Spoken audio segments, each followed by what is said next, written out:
And I remember I was the brokest I'd ever been. We had zero suggestion of success. I was as lonely as you can possibly be, but I was the most proud of myself that I'd ever been. And that's when, for me, I think the self-acceptance piece. You want to do this and you know you want to do it. Overcome this goddamn fear. Like, it's your soul saying, you can do better than this. That's why Matt was such a mirror. I knew I could do better than that. I might not look like him. That dude is genetically gifted. But I can definitely look better than the scraggly little thing I was. Seriously, man, it's not okay. A lot of people think that that's self-shaming. No, it's not. That's being honest.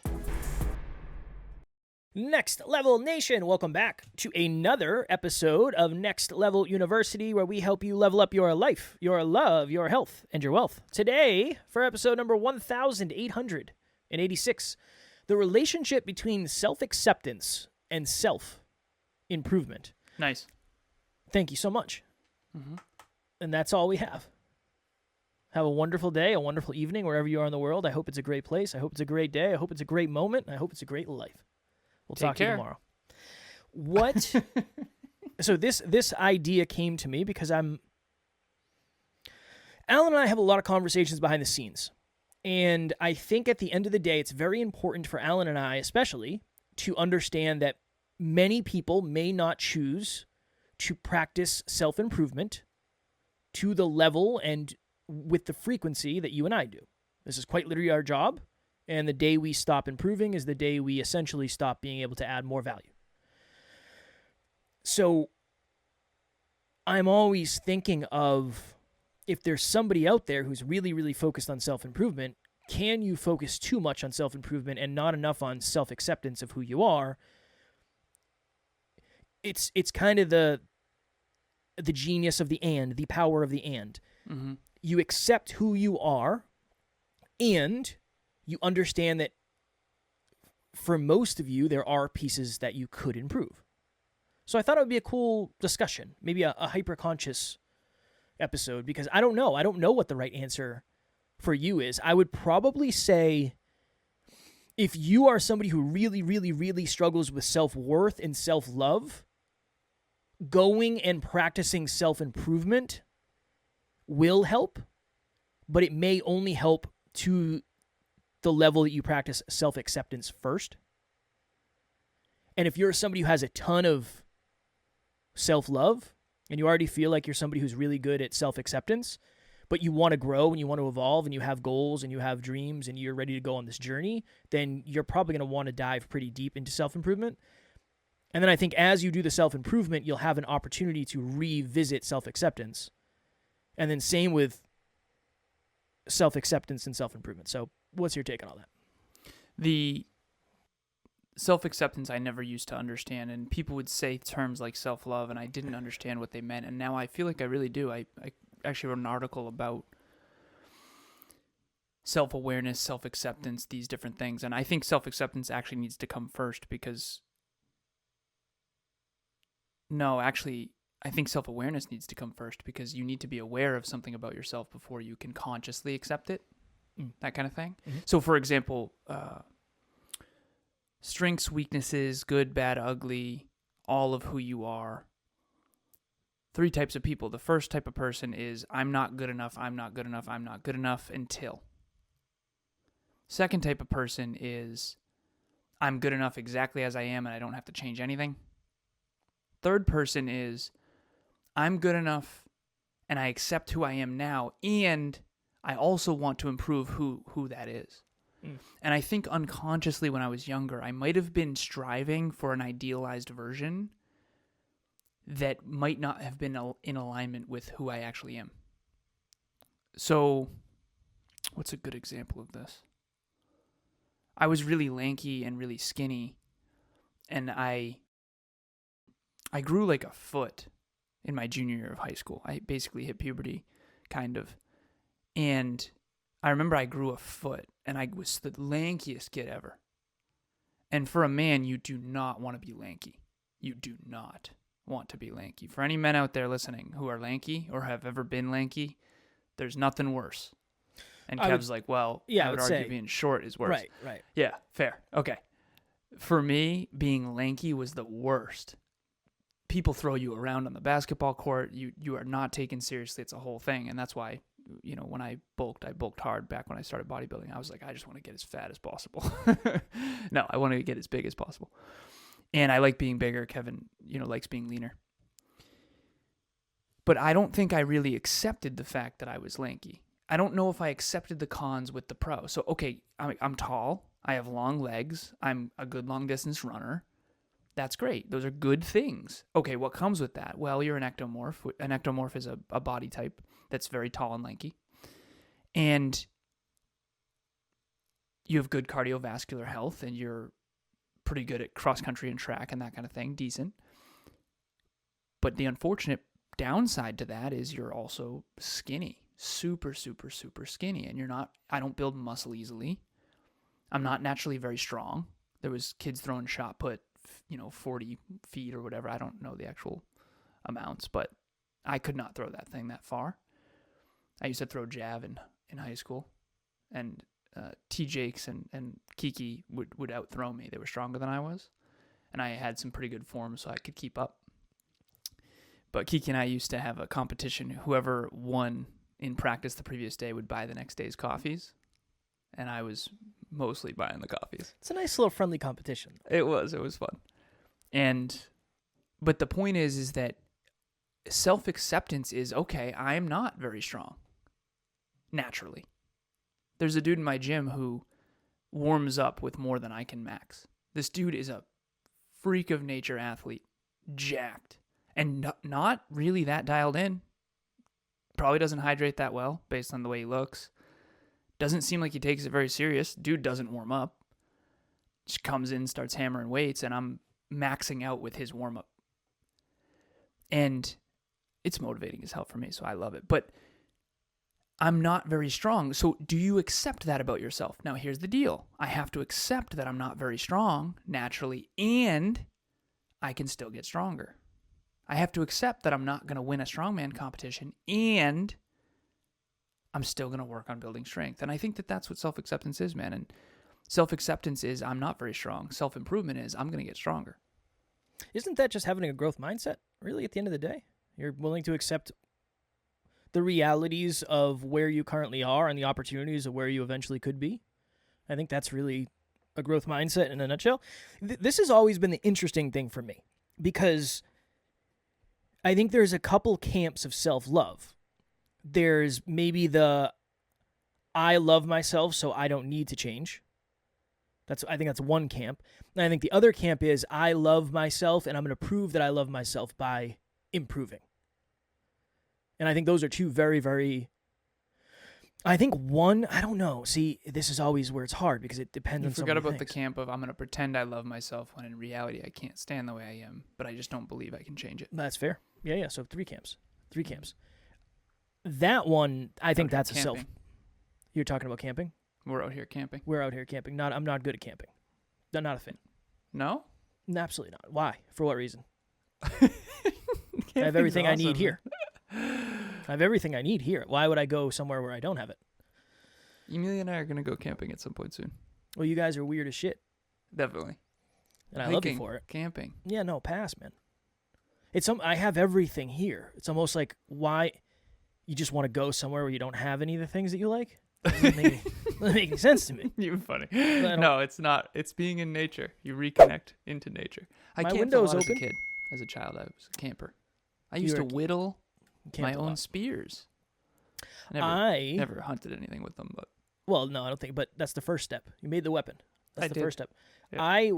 I dated someone at one point, and it was the wildest story ever of all time. The whole episode would go off the rails if we did that. But they lived in a camper for like 2 years, and I lived with her kind of sort of in the camper. And it was one of the weirdest times in my life ever of all time. And this person went through just so much stuff, but they ended up coming out on the other side, and they're a genuinely amazing person. So, camping. Nice. Okay, so three camps, 3 buckets. We'll get off camping. 3 buckets. What do you think the prescription is for each of those buckets? So somebody who I feel like the optimal bucket is I love myself so much that I want to pour into myself. 100%. But I also think that one is probably a hard, because it's very easy to say, well, I'm going to pour into myself because of lack versus I'm going to pour into myself because of love. Everything is very challenging. Everything's very complicated with this conversation. Back when I was doing fitness modeling and fitness competitions, I remember people would always project onto me. They'd say, you don't have to be perfect. You don't have to worry about the fact that you don't have abs that are as ripped as they need to be. They would constantly say things like that. They would say, oh, that's never going to make you happy. I remember someone told me, you're never going to be happy being in shape like that. I'm like, yes, it actually is amazing. I'm a huge fan. This is great. Now, the tail end of the show, prep, is atrocious. But being in shape is the best thing ever. Yeah. Best thing ever. But it's not everything. I think that's it's not everything, but it's Yeah. It's unbelievable. I mean, I love improving myself, but now I understand that they were in that bucket of, you think that I don't like myself, so that's why I want to get better. No. I love myself already so much, in fact, that I want to be all of myself. I want to improve it. I want to get bigger and stronger and more capable, and I want to feel like $1 million every day. I remember I asked Kev, would you rather trade $1 million or your body? And I think at one point you had said $1 million, but at that point you were struggling. But ultimately, I'd still pick $1 million. Seriously? I can get the body back. You can get the $1 million. Yeah, I can get the body back faster than I can get the $1 million, though. For certain. I don't know, man. The amount of time and effort I put into getting that physique, I don't know. I mean, where do I go? Do I go back to 13-year-old Kev?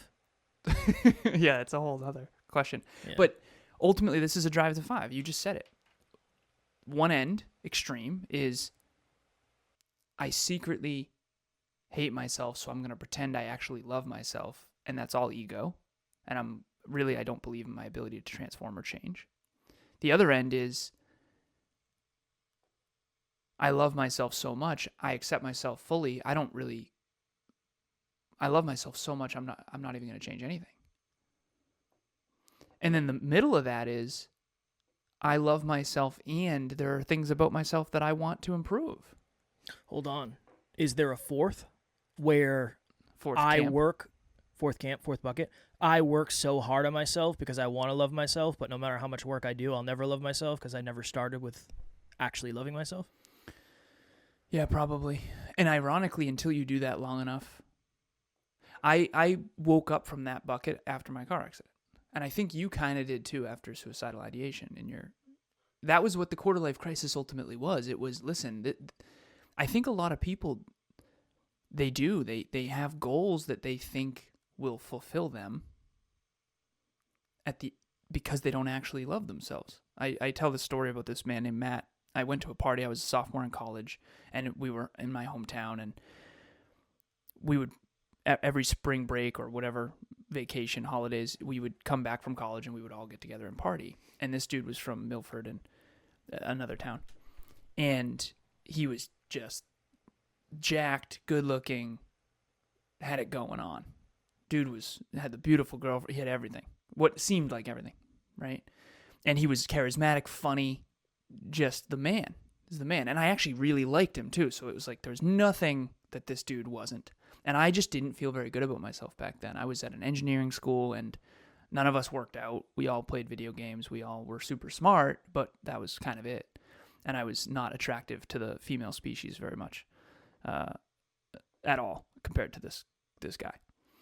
And I remember I was so insecure, I had to go take a minute. And then one of my best friends came over. I've told this story before, and said, "Are you okay?" And I said, "No." And I just was contemplating my existence. And what I was really doing was, I don't love me. I don't really love this version of me. I really don't. I'm not happy. This is terrible. I know that I can be better than this. I might not be able to be him, but I can be a way better version of this. And so I had to have that moment, and I started lifting after that. I quit drinking for 3 months. That was a big deal. And then 10 years later, I talked to him at a wedding, and he was blown away. He said, "I saw those fitness competitions, dude. Oh my God." And at this point, I was more jacked than he was, for sure. But And for any females listening, by the way, men care about that. Even the ones who pretend they don't. It's just a thing, right? And he's like, dude, I could never do that. And I said to myself, oh my goodness. 10 years ago, brother, you were my hero. You were my freaking hero. You could easily, and you're still jacked. You could probably do it like in 3 months. I could teach you exactly how to do it. But he's smoking a cigar, drinking, and he doesn't care. And now I don't think he's in nearly as good a shape as he used to be. So he went downhill, and that's so unfortunate. And I still like Matt a lot. So Matt, if you're ever were to listen, this is a different Matt than Kevin's Matt, by the way. But at the end of the day, all that matters here is I didn't love myself as letting it ride. I think that we don't love ourselves when we're not reaching our potential. I really believe that's true. I think that's a part of the human condition. I've seen no real exception. I do know some people who don't want to admit that. NLU listener, what is happening? I just wanted to jump in here and let you know, if you want to get to the next level faster, we have a free virtual monthly meetup at the first Thursday of every month. You can connect with like-minded people and become a bigger part of this amazing global community. The link to register will be in the show notes. What from your perspective, 60-second answer, because I know you take this off the rails, and I mean that with love, obviously. When you are thinking of loving yourself, what are the boxes? Like, what are the boxes that you're checking? The first one is virtue. Do I love? So NLU, right? What am I proud of?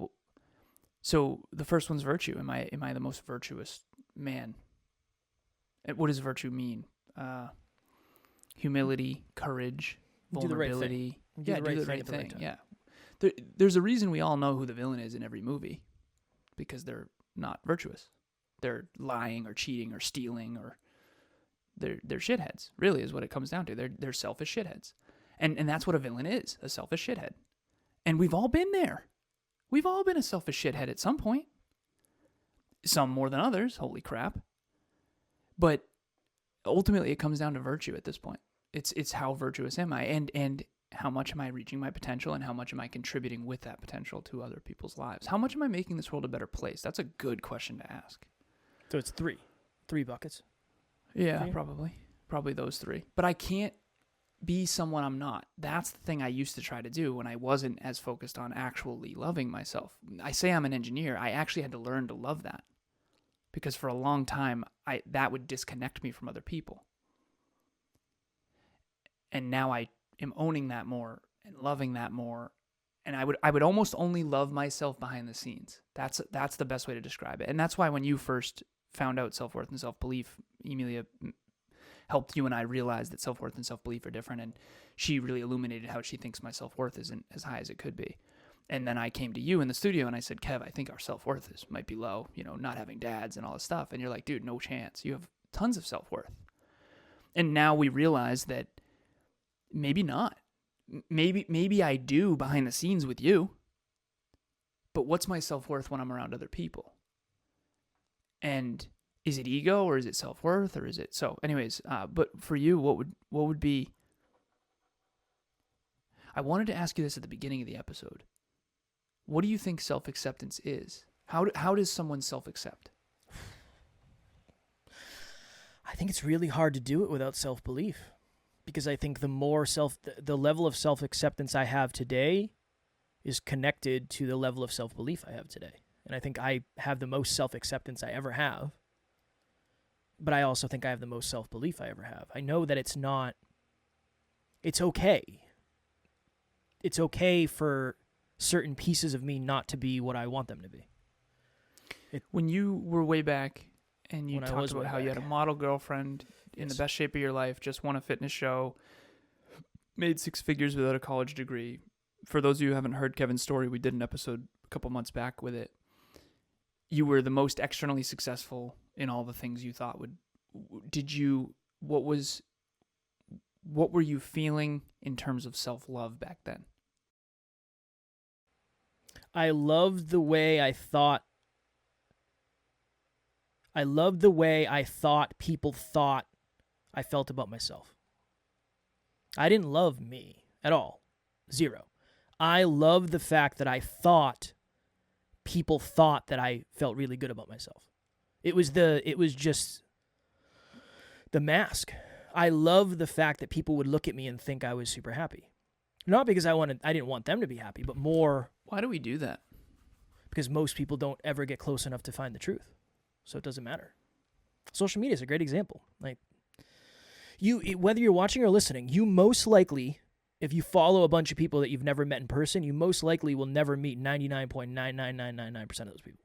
Think about it. If you follow 5,000 people, how many of those people are you actually going to meet in person and have a conversation with?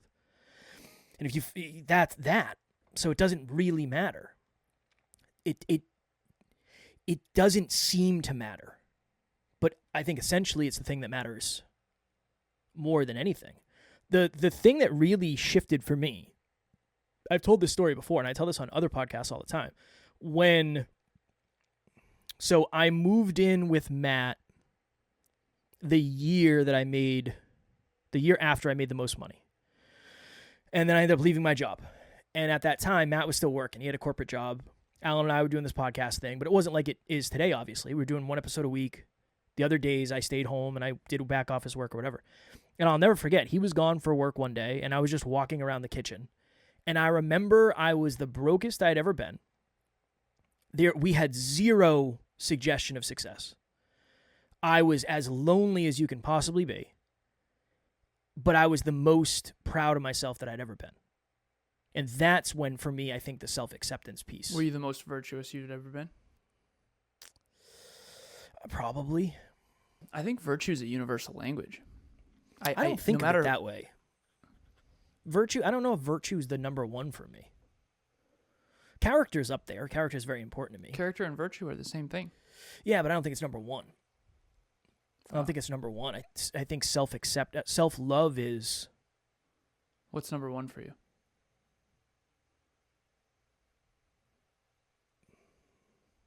I would probably say alignment.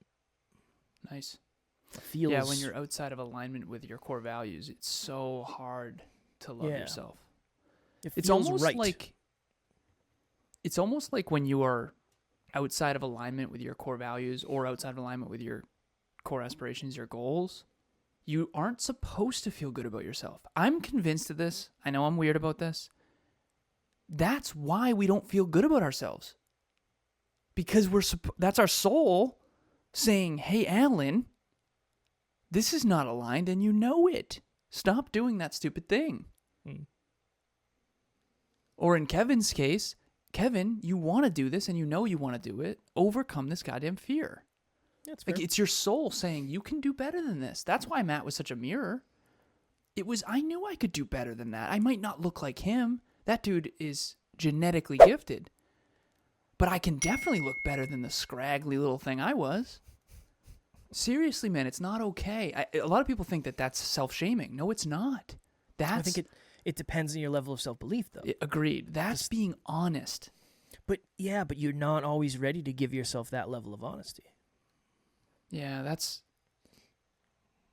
I don't think there's a lot of people that would say, if Alan and I walked in a bar, Alan is always going to get more female attention than I am. I would say 99.9% of the time. I feel like that's a really hard understanding to get to. It's like, you're better looking than I am. That's like I feel like that's a line in the sand that people just don't want to cross. Like, once you admit that, you can't put that back in the bag. Do you think that people know that internally, but they don't want to say it out loud? Because there's a difference between courage with admitting to yourself, and then there's a second degree of courage, which is admitting to others. I would say, yeah, I think people know the hierarchy of things. They just don't want to say it out loud. But that's the level of self-acceptance I have. Yeah. I don't... what are you going to do? What are we going to do here? But that hasn't always been that way. There was a young man in the gym last night, and not the first time, but this was a really cool... I know we got to jump. This was a really cool moment for me. He was very overweight, and he was puffer fishing very hard because he's really insecure. And I understand. I completely understand. I'm not super insecure in my gym. I'm not insecure at all in my gym, except for when I'm around that guy I talked about earlier. And even then, not really. And it's just motivating for me. But I also know that's self-belief oriented. But I had a moment with this kid where I don't want to say he treated me unkindly, but he was definitely like mean mugging me. I was feeling good, getting after it, in the zone, got my stringer on, the ones that you showed me when you came and picked me up that time. I mean, I got a couple of those. Those are great. They're cheap. They're cheap, and they're I like them because great. they're cheap. They're like They're $8 awesome. a pop. And they make you look awesome. Yeah, Great. they help. And I was feeling myself. Emilia's looking good. We're getting after it. I'm in flow. And that's my main focus in the gym, is just getting flow. And I could tell there's a part of him that just kind of hates me a little bit. And he's just mean mugging me.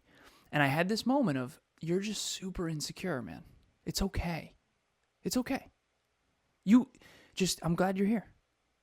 It's awesome. You got this. You can do this. And I gave him a little love. I gave him a little love energy. The old me probably wouldn't have. It would have been just, go, move on. Move on. Go do your thing. Get out of my energetic bubble. Like, I'm here to go to war. I'm not. This is my only me time. Just go move on.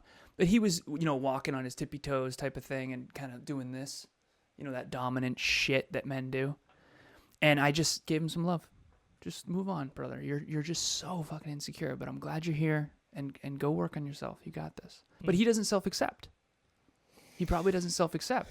Yeah. It's a hard thing to self-accept and work, and that's a big mirror. He's just outside his comfort zone. It's like he's protecting. That's a self-protection mechanism, to puff up and pretend you're dominant when really you're deeply insecure. So I get it. Well, the weird thing is, if you went over there and gave him a little dapped him up, that would be the end of it. You guys would be best buds, probably. I remember. I'll let you go. I get a lot more mean mugging than you do. I don't know if that's true.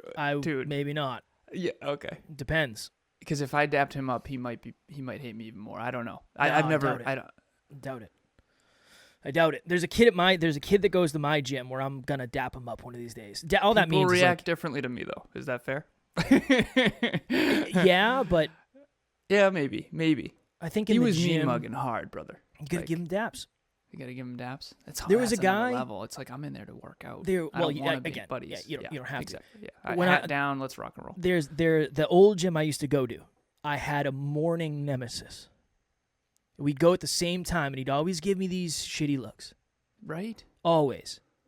And then one time he walked by me, and I gave him a head nod, and he started to reach for his headphone, and he's like, "Dude, you're jacked, man. Like, you inspire me being here every day." Then we were best buds. I think in your head it's like this. Oh, there's an honor nod. This dude's gonna get it if he keeps looking at me that way, and he's probably thinking the same thing. And then you have that moment. And well, all it really is, I'm sorry to interrupt you. All it really is he's just insecure, and he's in an environment that he's way outside his comfort zone, so he has to self-protect. And that's what ego is. Ego is a self-protector. You either dim to protect yourself because you're too much for others and you're outnumbered, or you puff up because you're really insecure and you don't want anyone to think you're weak. Because when you're weak and vulnerable, like if you're an injured animal in the woods, you better pretend you're not injured because you're about to get eaten. And that's still inside of us as human beings. And at the end of the day, now that I understand how all that works, inflate, deflate, omit, I just try really hard to stay as centered as possible, and I sent him a little energetic love, and then I kept getting after it. But ultimately, for the listeners, to bring this back, self-acceptance does not mean you don't work on yourself. If you self-accept and self-love, I think self-love is, I always use this very last thing. I love the condo we live in. I love it. It's so freaking nice. I'm so grateful. Now, because of that, I try to take really good care of it. Now, I'm not project man. I don't, but I spent a lot of time making sure the condo stays nice. I do. And that's because I love it. And I spend a lot of time making sure that I take care of the asset. I make sure that I take care of me as well, to the best of my ability. And that's because I love myself. And I don't think that it's an ego version. I think not loving yourself is where ego is actually developed. Deep talk today. Deep talk for episode number, whatever it is, 886. A very hyper-conscious one. That was the goal. I love it, man. I told Alan, I said, I want to do a hyper-conscious one today. I want it to be deep. And this was very deep. All right, Next Level Nation, if you are looking for a Facebook group where we talk about all the things we talk about here, and there's an opportunity to connect with amazing people who are also into self-improvement, we'll have the link below. for Next Level Nation. If you are a listener and you are working on your goals and you're trying to be more successful and you need help reverse engineering your goals, Alan is the guy for you. He is offering free 30-minute breakthrough sessions. We'll have the link in the show notes for that as well. As always, we love you. We appreciate you. Grateful for each and every one of you. And at NLU, we don't have fans. We have family. We will talk to you all tomorrow. Keep being your best selves. Next Level Nation.